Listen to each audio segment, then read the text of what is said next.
Oke, bismillahirrahmanirrahim. Assalamualaikum warahmatullahi wabarakatuh. Waalaikumsalam warahmatullahi wabarakatuh. Bapak, Ibu, guru hebat sekalian, baik kami dari Pendidikan Guru Penggerak Kabupaten Luwu Utara, kami akan melakukan sebuah demonstrasi kontekstual modul 2.3 terkait coaching supervisi akademik. Oke, sebelum kami memulai kegiatan demonstrasi kontekstual modul 2.3, kami akan memperkenalkan diri kami dulu dari kelompok 1. Baik, nama saya M. Sugiono SPD, berasal dari UPT SMP Negeri 3 Baibunta Selatan.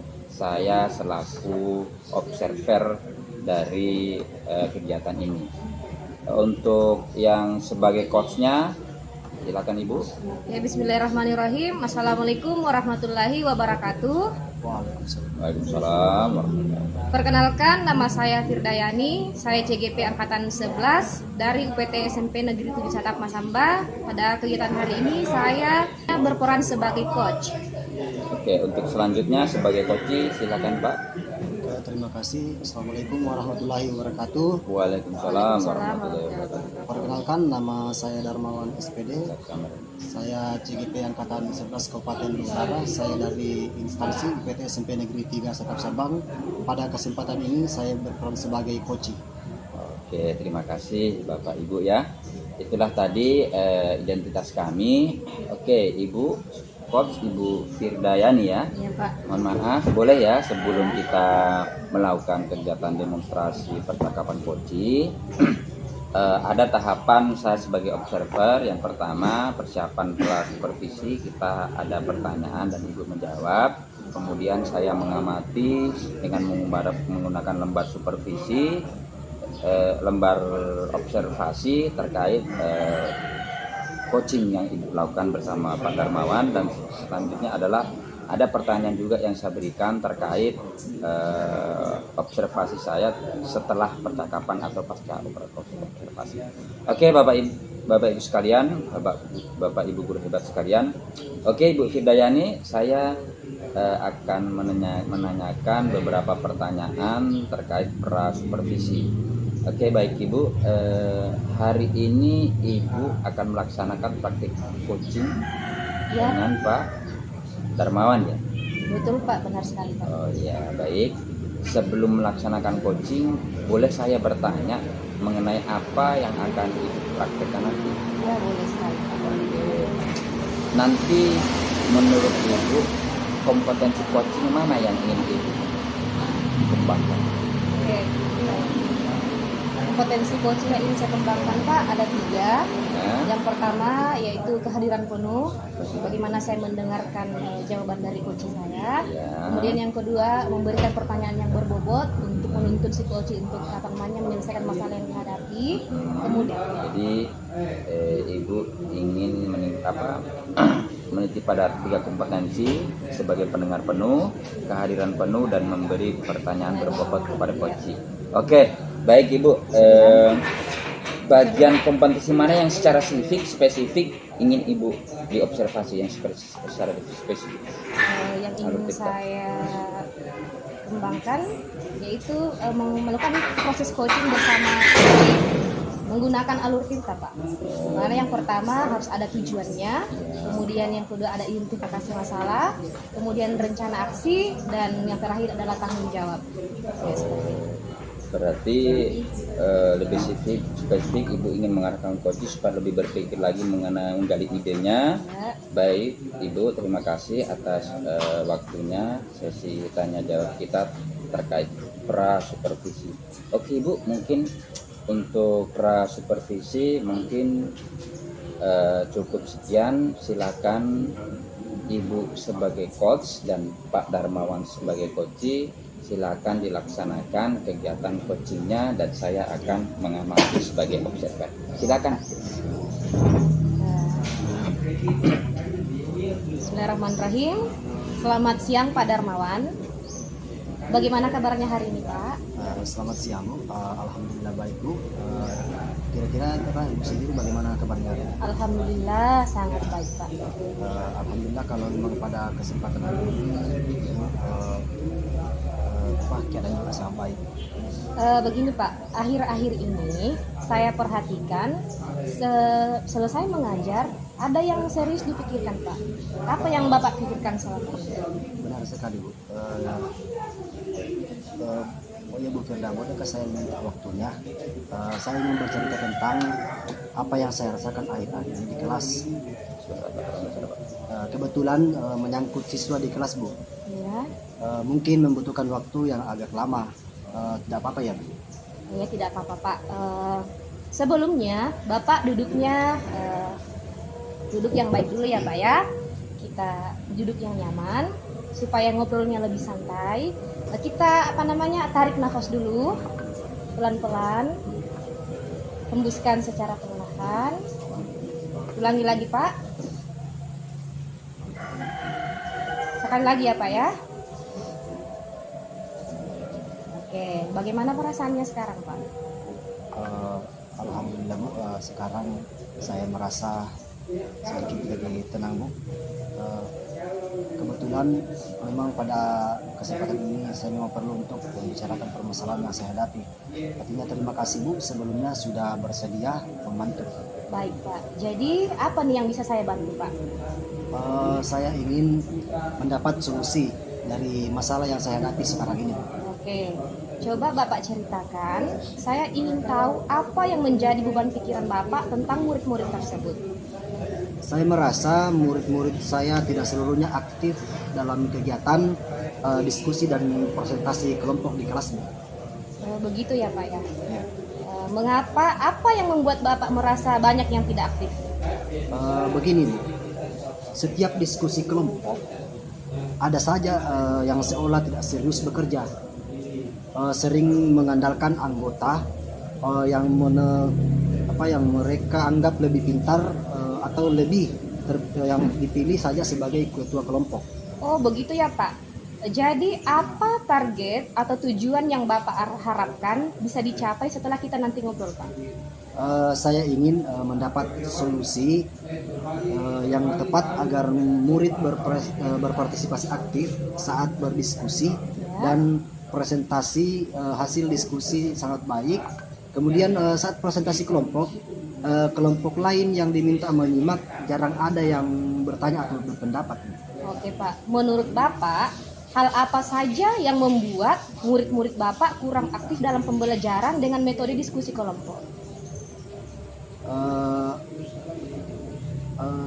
Entahlah Bu, mungkin karena mereka takut salah bicara atau tidak punya pertanyaan karena memang paham, atau tugasnya terlalu mudah hingga dapat diselesaikan oleh beberapa anggota yang kerjanya cepat.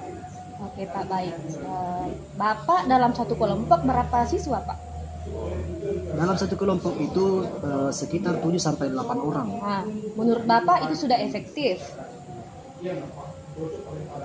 Semula saya pikir itu akan mudah saya dalam merekap hasil kerja kelompok, tapi negatifnya malah dalam kerja kelompok itu ada yang cuma menunggu hasil atau menyalin hasil jika tidak ditunjuk melakukan tugas penting yang ditentukan ketua kelompok.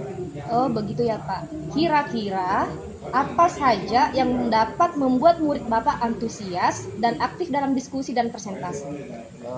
Menurut saya masing-masing harus punya tugas yang lebih spesifik, harus dikurangi jumlah anggota kelompoknya. Kalau bisa tugas yang bisa mereka kerjakan dengan senang hati.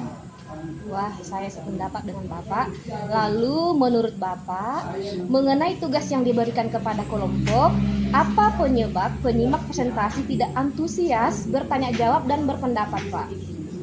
Sepertinya karena tanggapannya itu homogen, yang menyampaikan pendapat juga seperti membacakan resume tanpa ekspresi, tidak seru, jadinya membosankan. Oh, seperti itu ya Pak ya. Iya. Oke, intinya perlu perbaikan dalam pengorganisasian kelompok ya Pak ya. Kemudian hasil diskusi serta cara menanggapi presentasi yang disimak ya Pak ya. Ya Bu, benar sekali Bu. Lalu apa alternatif perubahan yang sekiranya bisa Bapak lakukan sebagai langkah perbaikan dalam pengorganisasian kelompok dan diferensiasi hasil diskusi serta cara menanggapi presentasi yang disimak tersebut? Saya akan melakukan pengurangan jumlah kelompok, kemudian membagi murid berdasarkan gaya belajar mereka. Alternatif hasil diskusi juga sepertinya perlu dimerdekakan dan dianeka-ragamkan. Wah, keren Pak ya, saya setuju. Lalu bagaimana kalau yang ide yang sangat bagus ya Pak ya. Lalu penganekaragaman tanggapannya bagaimana agar lebih menarik Pak? Dimerdekakan atau didiferensiasikan juga Bu. Misalnya selain dengan deskripsi naratif, pantun bisa juga dengan gambar sederhana, misalnya gambar permen, bintang, bunga, atau apalah. Pertanyaan juga bisa disampaikan secara tertulis, misalnya di stick note berwarna untuk ditempel di papan pertanyaan. Wah, keren. Lalu bagaimana kalau yang ditanggapi dengan gambar itu tak mengerti maksud gambarnya Pak? Intinya kita Bu, jangan asal menggambar. Ya.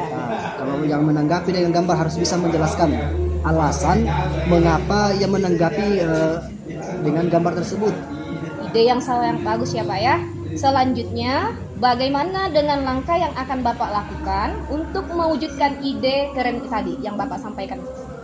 Saya akan berkomitmen untuk selalu membuat rencana pembelajaran menggunakan metode diskusi dan presentasi yang mengasihkan, menggunakan media yang beragam, dan memerdekakan murid secara bertanggung jawab dalam memilih media dan cara mereka memahami dan menanggapi suatu materi yang akan didiskusikan dan dipresentasikan. Wah, bagus sekali idenya ya Pak ya. Saya sangat mendukung. Mudah-mudahan semua berjalan lancar dan sesuai harapan. Kira-kira kapan Bapak akan melakukan rencana yang telah Bapak sampaikan? Oke, sebelum itu terima kasih Bu atas atas waktunya. Kemudian untuk langkah kapan itu sepertinya saya sepatnya melakukan untuk melakukan kegiatan yang seperti Ibu arahkan. Oke, luar biasa ya Pak ya. Semoga dimudahkan dalam melakukan apa yang telah Bapak rencanakan hari ini, sehingga murid di kelas Bapak semangat dalam belajar, aktif dalam bekerja kelompok, dan menjadi pendengar yang baik ketika temannya melakukan presentasi di depan kelas. Bagaimana perasaan Bapak sekarang bisa menyampaikan permasalahan yang dihadapi dalam kelas kepada saya? Bagaimana perasaannya Bapak? Perasaan saya Bu, sekarang sudah merasa lega. Saya sedikit menemukan solusi dengan saya melakukan bertanya dengan Ibu. Artinya sekarang saya mendapat semacam arahan Bu terkait langkah-langkah apa yang akan saya lakukan dalam melakukan pembelajaran di kelas. Baik Pak, sama-sama Pak. Dengan senang hati, semangat terus untuk kita dalam mencerdaskan anak bangsa. Di lain waktu kita bisa ngobrol-ngobrol lagi ya Pak ya. Ya. Oke. Baik, sekian proses coaching yang kami lakukan pada hari ini. Demikianlah, Assalamualaikum warahmatullahi wabarakatuh. Waalaikumsalam warahmatullahi wabarakatuh. Oke, luar biasa ya tadi proses coachingnya ya. Saya tadi sebagai observer mengamati, melihat dari praktek coaching Ibu Firda sebagai coach dan Pak Darmawan sebagai coaching. Saya apresiasi luar biasa. Tadi saya mengamati jalannya coaching. Izin Bu ya, Pak ya, izin untuk menyampaikan hasil pengamatan saya.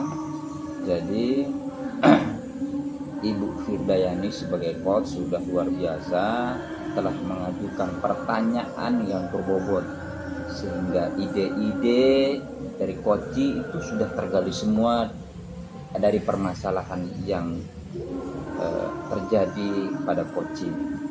Jadi sehingga terlihat sudah runtun waktunya kapan, siapa saja yang membantu dalam kegiatan aksi, apa saja yang akan diperbuat, dan media pembelajaran seperti apa yang dibuat, mulai dari gambar, dan tadi ada juga akan mengubah bentuk kelompok yang dimana melakukan pola-pola diferensiasi ya luar biasa. sangat detail sekali, tergali semuanya, luar biasa ya untuk coaching ini hari ini. Kemudian dari ketiga untuk coach Ibu Firda ya. Iya. Kira-kira dari ketiga kompetensi seorang coach, yang pertama terkait pendengar yang baik, kehadiran penuh terhadap coaching dan memberi pernyataan yang baik. Kira-kira dari ketiga ini menurut Ibu mana yang Ibu ingin kembangkan lagi? Oke, terima kasih Pak. Yang ingin saya kembangkan lagi adalah memberikan pertanyaan yang berbobot Pak. Ketika saya memberikan pertanyaan yang berbobot, si coach bisa mengembangkan potensinya, bisa menemukan solusi dari permasalahan atau tantangan yang dihadapinya Pak. Ya seperti itu. Oke. Jadi pertanyaan yang berbobot Pak yang harus saya tingkatkan lagi. Oke, jadi Ibu ingin lebih mengembangkan pada kompetensi membuat pertanyaan yang berbobot untuk menggali lagi kemampuan coach untuk menemukan solusi dari permasalahannya. Ya, betul. Oke, baik Ibu, dari lembar observasi praktek coaching juga saya sudah mencoba untuk mengamati hasilnya untuk terkait alur tirta yang tujuan Bu ya. Ternyata coach telah menyampaikan tujuan coaching dengan baik, menyampaikan keterbukaan untuk bersama-sama mencari solusi. Jadi kesetaraan di sini ya. Oke, sebagai mitra. Ya, betul Pak. Oke, baik. Selanjutnya terkait identifikasi masalah, pertanyaan-pertanyaan yang diberikan coach tadi saya amati itu selalu menggali potensi-potensi untuk coach memunculkan alternatif. Coach tadi kan menggiring kan, setelah dijawab sama coach lagi memunculkan pertanyaan. Jadi coach Pak Darmawan sebagai coach tadi digiring untuk menemukan sebuah solusi. Oke, dari bahasanya juga Ibu Firda enak didengar, halus dan tegas, lantang menurut saya. Seperti itulah harus jiwa seorang guru.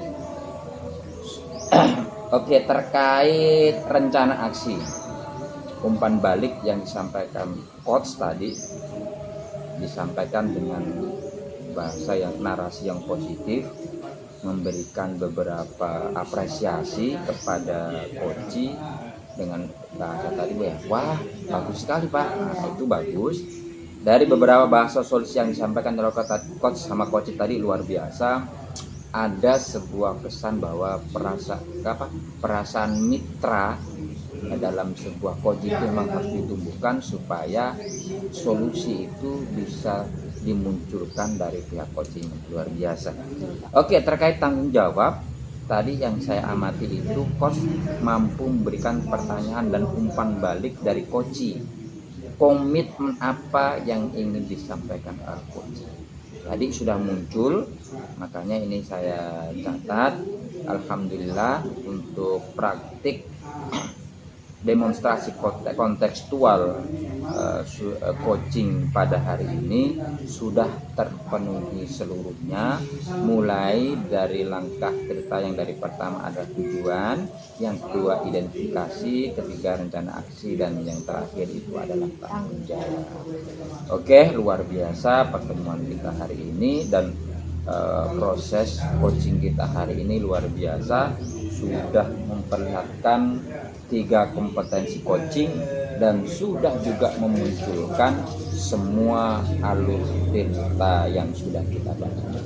Ya mungkin cukup sekian kegiatan demonstrasi kontekstual kita modul 2.3. Kami dari kelompok 1, saya sendiri Muhammad Sugiono dari UPT SMP Negeri 3 Buntat Selatan sebagai observer, dan saya Firdayani dari UPT SMP Negeri 7 Satap Masamba sebagai coach, dan saya Darmawan SPD dari UPT SMP Negeri 3 Satap Sabang sebagai coach. Terima kasih banyak. Wassalamualaikum warahmatullahi wabarakatuh. Tergerak, bergerak, dan menggerakkan. Oke.